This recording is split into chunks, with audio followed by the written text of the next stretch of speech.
இயேசுவில் எனது அன்பிற்குரியவர்களே, உங்களுக்கு என்னுடைய இதயம் கனிந்த வாழ்த்துக்கள், வணக்கம்.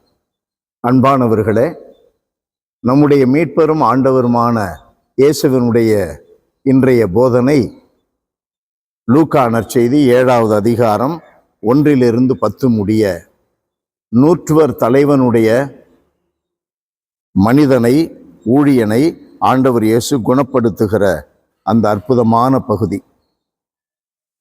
இதில் இந்த நூற்றுவர் தலைவனுக்கு இருந்த தாழ்ச்சியை பாருங்கள், நம்பிக்கையை பாருங்கள். அவன் சொல்லுகிறான், உம்மிடம் வரவும் என்னை தகுதியுள்ளவனாக நான் கருதவும் இல்லை.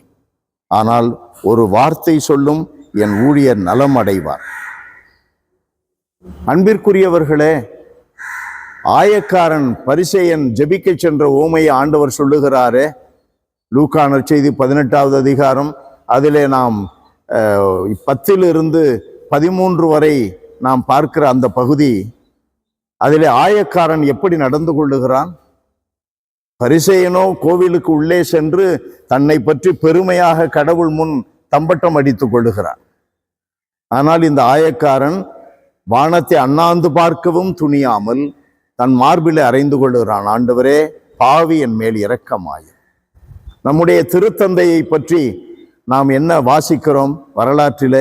இன்றைக்கு இருக்கிற திருத்தந்தை, அவர் திருத்தந்தையாக தேர்ந்தெடுக்கப்பட்ட பொழுது பல காரியங்களை பற்றி நிருபர்கள் கேட்கிறார்கள், எல்லாவற்றுக்கும் பதில் சொல்லுகிறார்.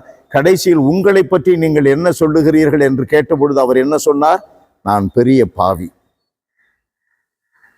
1 தீமோத்தேயு 1:15 பவுலடியார் எத்தனை கடிதங்களை எழுதினவர், எத்தனை மைல்கள் இயேசுவுக்காக நடந்தவர், பயணித்தவர், எத்தனை பேரை இயேசுவிடம் கொண்டு வந்து சேர்த்தவர்.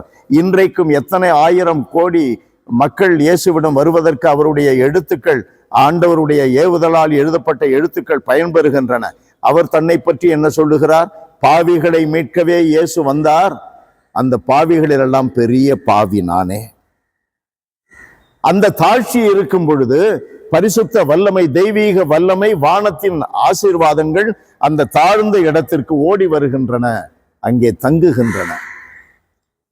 அத்தனை விசுவாசம், அத்தனை தாழ்ச்சி, விளைவு ஆண்டவருடைய வல்லமை பறந்து சென்றது. வார்த்தை பறந்து சென்று இந்த நூற்றுவர் தலைவனுடைய ஊழியனை குணப்படுத்தியது. அன்பான எங்கள் ஆண்டவரே, உம்மை போற்றி புகழுகிறோம், வாழ்த்தி வணங்குகிறோம், தாழ்மையோடு ஆராதிக்கிறோம். ஆண்டவரே, தினந்தோறும் உம்முடைய வார்த்தைகளை வாசிக்கிறோம், தினந்தோறும் உம்முடைய அருட்சாதனங்களிலே, திருப்பலியிலே பங்கெடுக்கிறோம், அடிக்கொரு முறை பாவ அறிக்கை செய்கிறோம். எங்களில் இத்தனை நடந்தும் கூட எங்களில் பலர், அன்பின் கடவுளே, தாழ்ச்சி இல்லாமல் ஆணவத்தோடு, சுயநலத்தோடு, பெருமை பேசி, பெருமை பாராட்டி கொண்டு, மற்றவர்களிடமிருந்து பெருமையும் புகழும் பேரும் வர வேண்டும் என்று எதிர்பார்த்து கொண்டு, அப்படிப்பட்ட ஏக்கத்தோடையே நாங்கள் வாழ்ந்து எங்களை அழித்துக் கொள்ளுகிறோமே, அதிலிருந்து எங்களை காப்பாற்றும். இயேசுவின் பெயரால் மன்றாடுகிறோம் தந்தையே. ஆமென், ஆமென்.